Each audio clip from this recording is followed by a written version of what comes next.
बिस्मिल्लाह रहमान रहीम। नाज़रीन, इस वक्त पूरा पाकिस्तान ये सोच रहा है कि काजी फ़ायज़ ईसा साहब जो हैं अपनी मुद्दत के ऊपर रिटायर हो जाएंगे या नहीं हो जाएंगे। फिर इसके बाद दूसरी सोच ये है कि आया मंसूर अली शाह साहब जो हैं वो अगले चीफ़ जस्टिस होंगे या नहीं होंगे। स्टूडियो में मेरे साथ मौजूद हैं जनाब रियाज हनीफ राही साहब, सीनियर एडवोकेट सुप्रीम कोर्ट हैं। उनकी दरख्वास्तें जो हैं वो अपनी मसालात होती हैं और तहलका बर्पा कर देती हैं।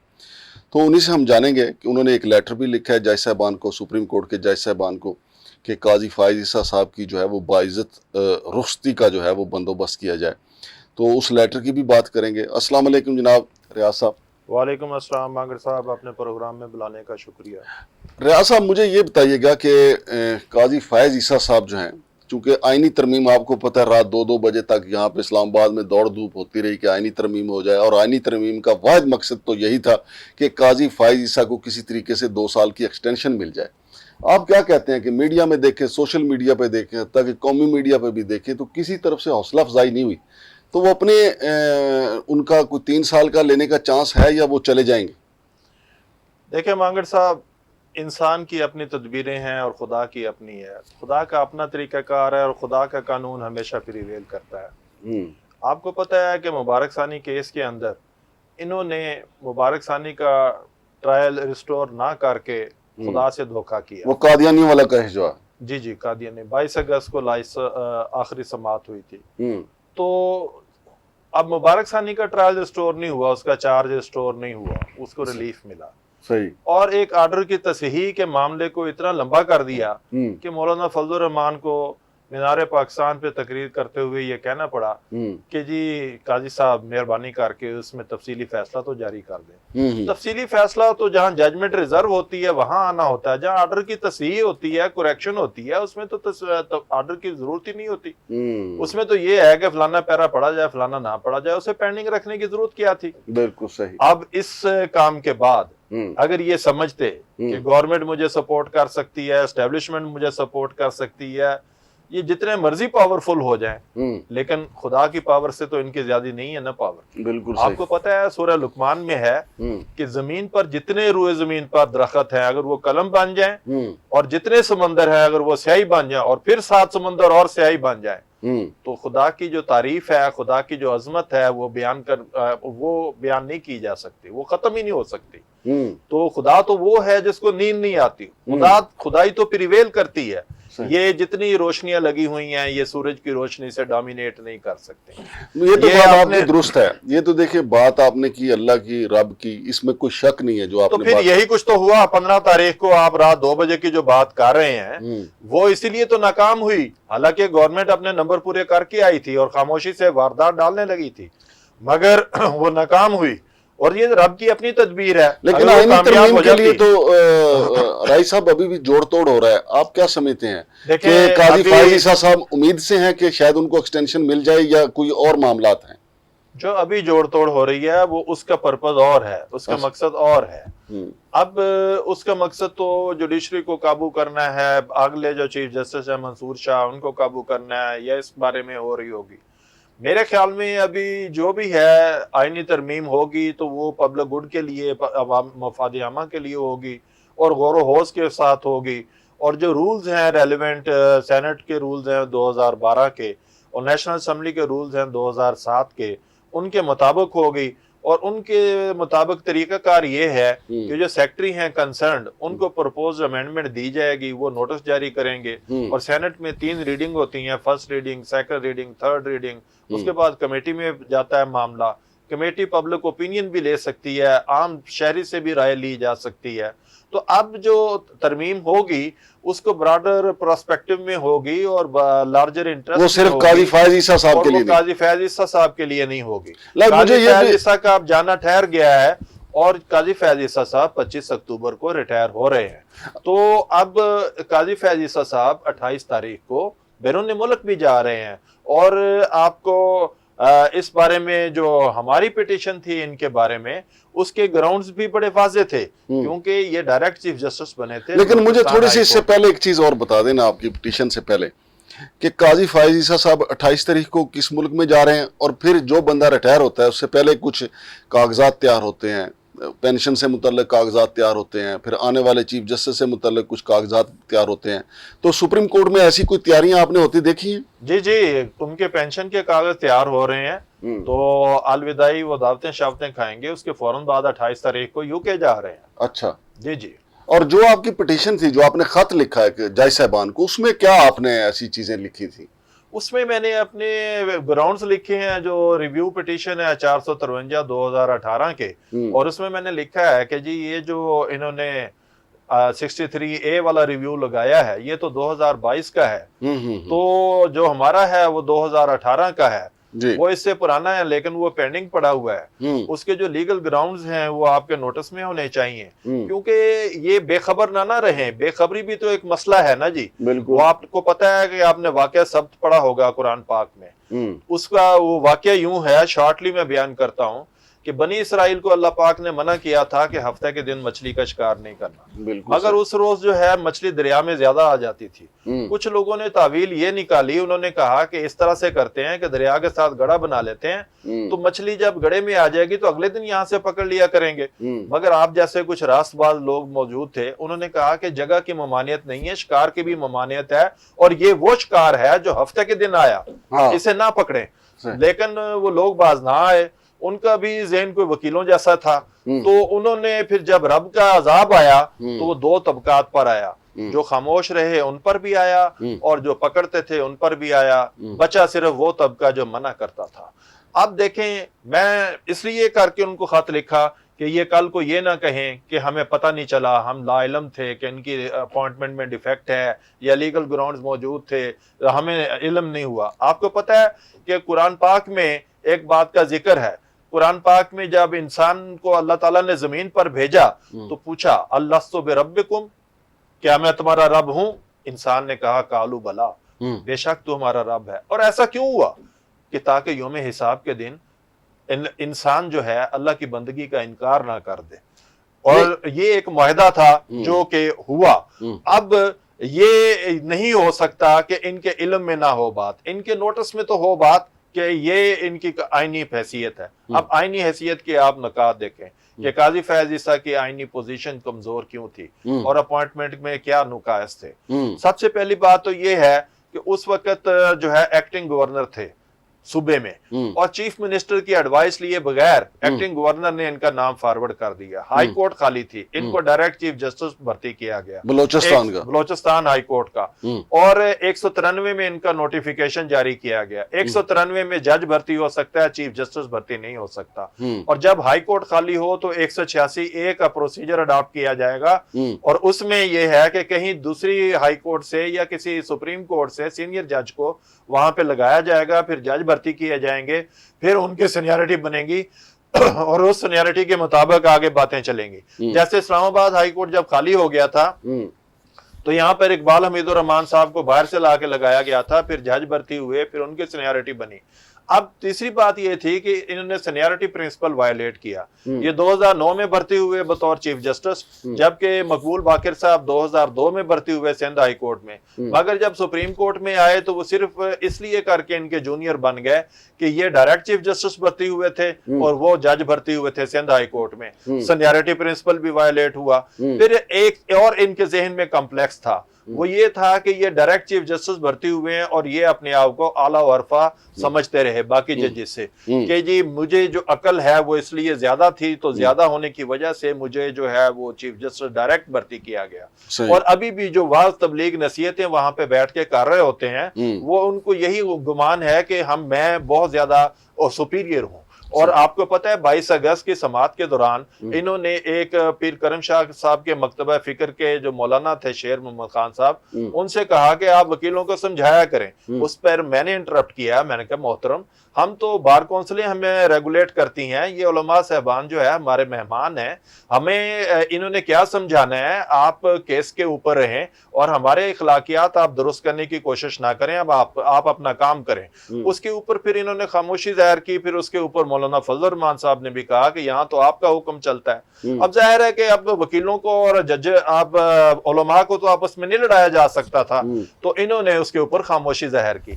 تو یہ تو ان کو بہرحال عقل کا بہت زیادہ ہے زوم کہ شاید میں ڈائریکٹ چیف جسٹس بھرتی ہونے کے بعد بہت زیادہ عقل مند بن گیا ہوں. یہ ایک سپیریٹی کمپلیکس بھی آ گیا, یہ بھی اپوائنٹمنٹ کا ہی نقص ہے. مجھے یہ بتائیے گا رائی صاحب کہ آپ نے کہا جو خط تھا اس میں آپ نے یہ بھی کہا تھا نا کہ جو فاضل جج صاحبان جو ہیں, جو سینئر ترین جو جج صاحبان ہیں, وہ مل کر ایسا کوئی بندوبست کریں کہ قاضی فائز عیسیٰ صاحب کی باعزت رخصتی کا بندوبست ہو جائے. وہ کیا نکات تھے آپ کے؟ دیکھیں یہ تو ملک اسد علی کیس ریفر کیا تھا میں نے کہ اس میں لکھا ہوا ہے کہ illegal appointment always give rise to recurring cause of action. آپ کو پتہ ہے سجاد علی شاہ صاحب کے ساتھ 1997 کی یہ بات ہے. آپ اس دن اس وقت رپورٹنگ کرتے تھے سپریم کورٹ کی, اور ان کے لیے علیحدہ سے ججز نے بینچ بنا لیا تھا کیونکہ انہوں نے سینیئرٹی پرنسپل وائلیٹ کیا تھا. تو پھر یہ بات اس میں طے ہو گئی. تو ججز جو تھے, کیونکہ یہ ان کے خلاف جو بلاک ہے اس میں میجارٹی ججز موجود تھے, ان کو خط لکھنے کا یا ان کو لیٹر لکھنے کا ایک مقصد یہ تھا کہ جی آپ سیپریٹ بیٹھ کے بھی آرڈر پاس کر سکتے ہیں, اس کا آلریڈی پریسیڈنٹ موجود ہے اور سپریم کو رولز کو ڈسپینس ود کیا جا سکتا ہے. جوڈیشل پاور جو ہے نا وہ فائق ہیں, اور سپریم کورٹ کے رولز جو ہیں وہ سب سروینٹ ہیں, اور آپ جو آئینی حیثیت ہے آپ کی, آپ علیحدہ سے بیٹھ کے بھی ایک آرڈر پاس کر سکتے ہیں, اور یا پھر ان کو مجبور کر سکتے ہیں کہ آپ ریٹائرمنٹ لیں اور چلے جائیں.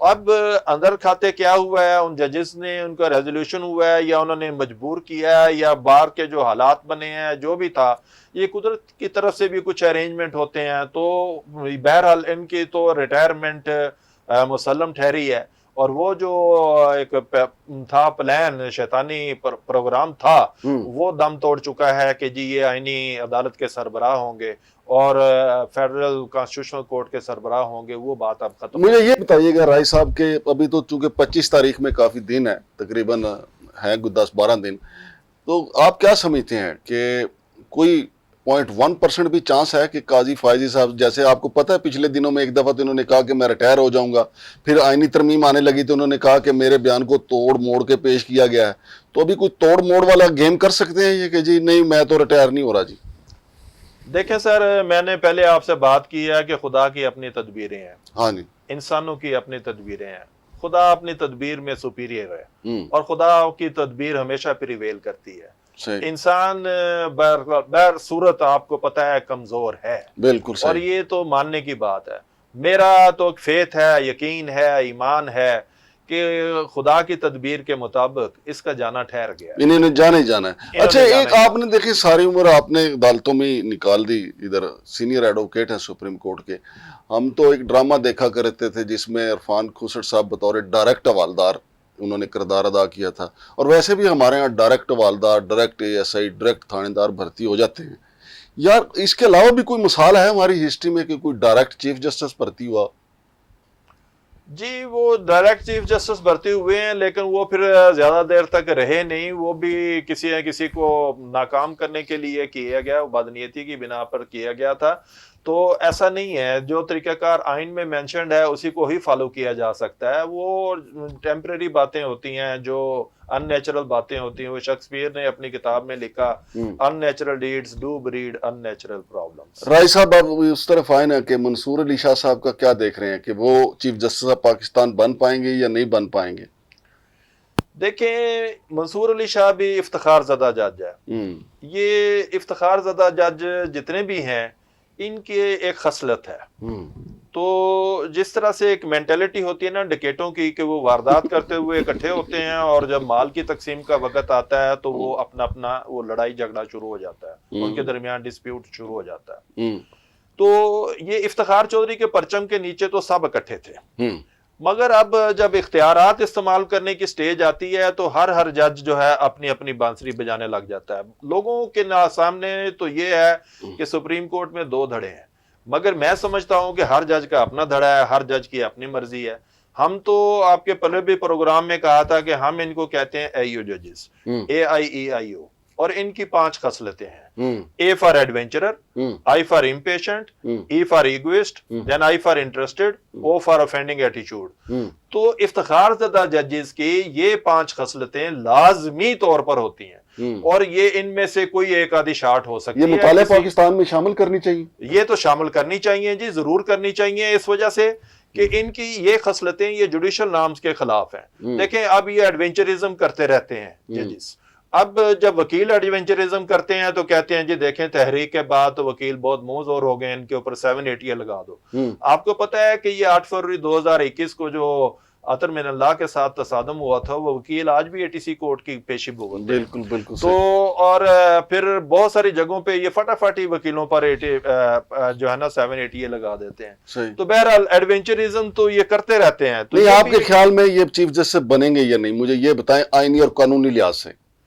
دیکھیں سر، جو قانون پریویل کر رہا ہے اس میں تو جو سینئر موسٹ جج ہے اسے ہی چیف جسٹس بننے کی بات، اور وہ ہیں منصور علی شاہ صاحب. اور وہ ہیں منصور علی شاہ صاحب. مگر ہماری اس موضوع کے اوپر بھی ایک آئینی درخواست سپریم کورٹ میں پینڈنگ ہے، اس کا نمبر ہے 947/2021. اور اس کے بھی ہمارے جو گراؤنڈز ہیں وہ لیگل ہیں، کانسٹیٹیوشنل ہیں، پیور ثابت کرنے کے ہیں. وہ گراؤنڈ یہ ہیں کہ 2009 میں یہ لوگ بھرتی ہوئے تھے، افتخار چودھری نے باقی ججز کو نکال کے 100 سے زیادہ ان لوگوں کو بھرتی کیا تھا. دیور ایڈیشنل ججز فار 1 ایئر. جب ان کا سال کا پیریڈ ختم ہونے لگا تو اس وقت وہ 18ویں ترمیم کیس سن رہے تھے. انہوں نے بلوچستان بار سے خط لے کے وہ 18ویں ترمیم کیسوں کے اندر رکھ دیا اور اس میں لکھا 30/8/2010 کا یہ فیصلہ ہے کہ جی they will remain performing function as judges of apex court till the final decision of these petitions. اب وہ اس آرڈر کی بنا کے اوپر کام کرتے رہے لیکن اس آرڈر کو توثیق نہ ہوئی، صدر نے اپروول نہ دی. اب وہ اپروول نہ دینے سے جو پیریڈ انہوں نے گزارا سپریم کورٹ کے آرڈر کے تابع، وہ پیریڈ ان کے سروس سٹرکچر میں انلیگل ہے اور اس پیریڈ نے ویکم پیدا کر دیا اور اس کے اوپر سپر سٹرکچر بلڈ نہیں ہو سکتا. اس پیریڈ کو کسی طریقے سے بھی جسٹیفائی نہیں کیا جا سکتا. وہ پیریڈ ان کا وداؤٹ اوتھ ہے، وداؤٹ اپروول ہے. اور پھر ایک اور بھی پرابلم ہے کہ 2010 میں جب ان لوگوں کا پرماننس کا نوٹیفیکیشن ہوا، اس وقت 18ویں ترمیم میدان میں تھی. یہ 8 اپریل 2010 کو یہ میدان میں آئی ہے ترمیم. تو جوڈیشل کمیشن والا پروسیجر اڈاپٹ کیا جانا چاہیے تھا، لیکن وہ لا ڈویژن نے پرماننس کا نوٹیفیکیشن ایسے ہی کر دیا جو وداؤٹ لافل اتھارٹی ہے، جس کی کوئی قانونی حیثیت نہیں ہے. تو اگر یہ کیا جائے تو اس سے جو سٹنگ جج ہیں، کئی تو جج ریٹائر ہو گئے ہیں، کہ جو سٹنگ ہیں وہ بھی متاثر ہوتے ہیں. اور متاثرین میں جو ہے وہ یہ بھی شامل ہیں، منصور علی شاہ صاحب ہیں، منیب ہیں، مندوخیل صاحب ہیں، میاں خیال صاحب ہیں، عرفان صاحب ہیں، اور ایک دو اور ججز ہیں، سردار طارق صاحب ہیں. تو یہ سارے جو ہے نا یہ افتخار چودھری کی ہی لاٹ ہے. تو وہ بھی ان کی بھی اپوائنٹمنٹ متاثر ہوتی ہے. تو اگر یہ آئینی امینڈمنٹ نہ بھی کی جائے اور وہ پٹیشن لگا دی جائے تو اس پٹیشن سے بھی مقصد حاصل ہو سکتا ہے. بہت شکریہ جناب رائی صاحب. تو ناظرین یہ ہے صورتحال. قاضی فائز عیسیٰ صاحب کی پینشن کے کاغذات تیار کیے جا رہے ہیں اور پھر 28 تاریخ کو وہ UK کے لیے، لندن کے لیے روانہ ہو جائیں گے. وہاں پہ کتنا ان کا قیام ہوگا یہ بعد میں پتہ چلے گا. لیکن جو ہمارے یہاں سے لوگ وہاں UK جاتے ہیں یا باہر جاتے ہیں، جیسے باجوہ صاحب گئے تھے، پھر ادھر پاکستانی بھی بہت ہیں. بہرحال اللہ پاک ان کا مستقبل اچھا کرے. لیکن ساتھ ساتھ میں آپ کو یہ بھی بتا دوں کہ گیٹ نمبر 4 جو ہے نا، وہاں پہ صرف سیاستدان ہی نہیں حاضریاں دیتے، ہماری اعلیٰ عدالتوں کے جج صاحبان بھی ان کے بڑے فین ہیں. ابھی اگر آپ کو یاد ہو کہ جناب باجوہ صاحب سمجھتے تھے کہ قاضی فائز عیسیٰ صاحب جو ہیں اچھے نہیں ہیں، ایک ریفرنس جو آیا وہ اب تو پوری دنیا جانتی ہے کہ وہ ریفرنس قاضی فائز عیسیٰ کی خواہش پہ عمران خان کی حکومت نے دائر کیا تھا قاضی فائز عیسیٰ کے خلاف جناب باجوہ کی خواہش پہ. لیکن بعد میں پھر معاملات گیٹ نمبر 4 کے ساتھ قاضی فائز عیسیٰ صاحب کے سیٹ ہو گئے. پھر ابھی آپ نے ان کی پرفارمنس دیکھی ہے کہ انہوں نے خود کو جو ہے وہ کہاں تک لے گئے گیٹ نمبر 4 کو راضی رکھنے کے لیے. ابھی چونکہ ان کی تیاریاں ہو رہی ہیں ان کی رخصتی کی، اور جسٹس منصور علی شاہ صاحب جو ہیں ان کو بھی گیٹ نمبر 4 کا راستہ پتہ ہی ہے. ہو سکتا ہے کہ ان کے بھی معاملات سیٹ ہو جائیں اور پھر وہی چیف جسٹس آف پاکستان، اور آگے دیکھتے ہیں کیا ہوتا ہے. بہرحال پاکستان میں اللہ کرے انصاف کے راستے جو ہیں بحال ہو جائیں. اور ریاض حنیف رائی جیسے جو مجاہد لوگ ہیں وہ درخواستیں تو دائر کرتے رہتے ہیں، خط بھی لکھتے رہتے ہیں. کم از کم ان کا شمار حق پرستوں میں تو ہوتا ہے. شمشاد مانگٹ اور ریاض حنیف رائی صاحب کو اجازت دیجیے. اللہ حافظ.